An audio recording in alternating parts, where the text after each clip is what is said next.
ग्वालियर के मशहूर सराफा बाजार की चकाचौंध के बीच एक ऐसा इतिहास दबा हुआ है जिसका ताल्लुक भारतीय स्वतंत्रता आंदोलन से रहा है। इसका ताल्लुक उस शख्स से भी है जिसने न सिर्फ अपने जीवन का शुरुआती दौर इस बाजार में बिताया, बल्कि जिसने सन 1857 की क्रांति में बिना हथियार उठाए अंग्रेजों से जंग लड़ी और इसी वजह से उन्हें फांसी की सजा भी दी गई थी। उस शख्स का नाम था अमरचंद बांठिया। दुर्भाग्यवश बांठिया के बारे में ज्यादा जानकारी उपलब्ध नहीं है। चंद ऐतिहासिक सूत्रों से हमें यह पता चलता है कि उनका जन्म बीकानेर राजस्थान के एक मारवाड़ी व्यवसायिक परिवार में सन 1783 में हुआ था। पारिवारिक व्यवसाय के फैलाव के कारण ग्वालियर में इनका आना जाना चलता रहता था। दिलचस्प बात यह है कि इनके पूर्वज पहले ओसवाल कहलाते थे, जो अपने कुशल व्यवसाय से ज्यादा गरीबों में धन बांटने के लिए जाने जाते थे। इसी वजह से उनका नाम बांठिया पडीडीडीएच गया। मगर अमरचंद के जन्म के लगभग एक दशक बाद धंधे में घाटे के कारण इस परिवार को बीकानेर छोड़ देकर ग्वालियर की ओर रुख करना पड़ा था, जहां वो सराफा बाजार में जाकर बस गए थे। 18वीं शताब्दी के मध्य तक आते आते ग्वालियर में बांठिया और उनके परिवार का व्यवसाय धीरे धीरे रफ्तार पकड़ रहा था। उसी दौरान अंग्रेज हुकूमत उत्तर और मध्य भारत में अपने राज्य का विस्तार कर रही थी। ग्वालियर वर्तमान मध्य प्रदेश में सिंधिया शासकों के राज्य के दौरान एक समृद्ध नगर के तौर पर विकसित भी हो रहा था। 40 वर्षीय बांठिया अपने आर्थिक प्रबंधन और व्यवसाय से अपनी अच्छी पहचान बना रहे थे। उनकी काबिलियत के किस्से 10वें सिंधिया शासक महाराज जयाजीराव सिंधिया के प्रभावशाली मंत्री दीवान राव के कानों तक जा पहुंचे। बांठिया के काम से प्रभावित होकर उन्हें सिंधिया राजकोष का अध्यक्ष बना दिया गया। गंगा जली नाम के इस खजाने की विशेषता ये थी कि ये धन दौलत और हीरे जवाहरात से इतना भरा हुआ था कि सिंधिया शासकों को मोती वाले राजा कहा जाने लगा था। गंगा जली के प्रबंधन में बांठिया की काबिलियत से सिंधिया और राव इतने प्रभावित हुए कि उन्होंने बांठिया को नगर सेठ की उपाधि से नवाजा। एक तरफ बांठिया का प्रभाव ग्वालियर में बढ़ता जा रहा था और दूसरी तरफ अंग्रेजों के दमन का चक्र अब पूरे भारत में फैलने लगा था। इसी जुल्म की वजह से पूरे देश में अंग्रेजों के खिलाफ गुस्सा बढ़ता जा रहा था। जब मई सन 1857 में मेरठ से क्रांति का बिगुल बजा, तो उसी समय ग्वालियर के पड़ोस झांसी में बगावत की भावना अंगद्धाई ले रही थी।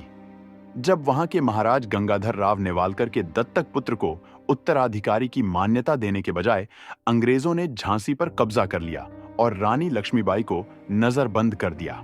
धीरे धीरे क्रांति अपने चरम पर पहुंच रही थी।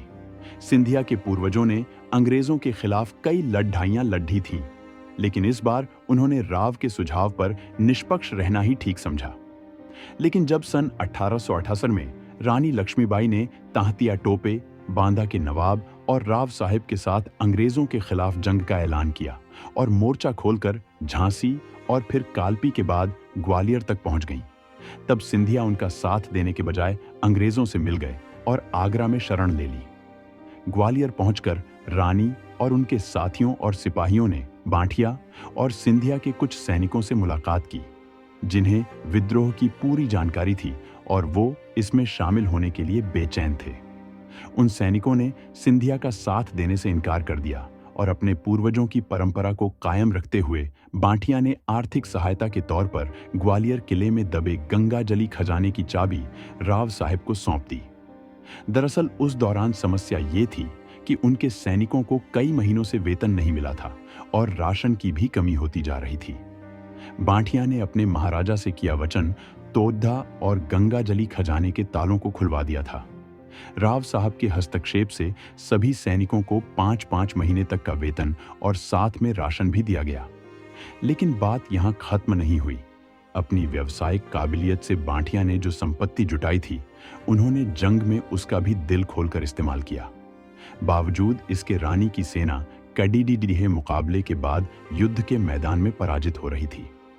आखिर 16 जून सन 1878 को ग्वालियर के निकट मुरार में निर्णायक युद्ध हुआ, जहां एक तरफ रानी तांत्या टोपे और उनकी सेना और दूसरी तरफ ह्यूरोज और उसकी अंग्रेजी पलटन आमने सामने थी। दिलचस्प बात यह थी जबकि अंग्रेजों की सेना में जयाजी राव और दीवान राव भी शामिल थे। इस भीषण युद्ध के बाद रानी की सेना ढेर हो गई और रानी ने युद्ध में वीरगति प्राप्त की। तांत्या टोपे कई वर्षों तक भूमिगत रहे, लेकिन बाद में उनके एक साथी ने उनको छल से पकड़ धवा दिया। बाद में उनको फांसी दे दी गई। जब अंग्रेजों का ग्वालियर पर कब्जा हो गया, तब जयाजी राव और राव को अपनी प्रजा से ज्यादा अपने खजाने की चिंता हुई। खजाना वापस तो मिल गया, मगर काफी हद तक खाली। जब ये पता चला कि खजाना खाली करने के जिम्मेवार और कोई नहीं बल्कि बांटियां ही थे, तब अंग्रेजों ने उन पर राजद्रोह का मुकदमा चलाया और 22 जून सन 1878 को उन्हें फांसी पर लटका दिया गया। बांटिया को उसी सराफा बाजार में फांसी दी गई, जहां उन्होंने अपना अधिकांश जीवन बिताया था और अपने व्यवसाय का विस्तार भी किया था। उसी जगह पर बांटिया की प्रतिमा है, जहां हर वर्ष 22 जून को बलिदान दिवस मनाया जाता है।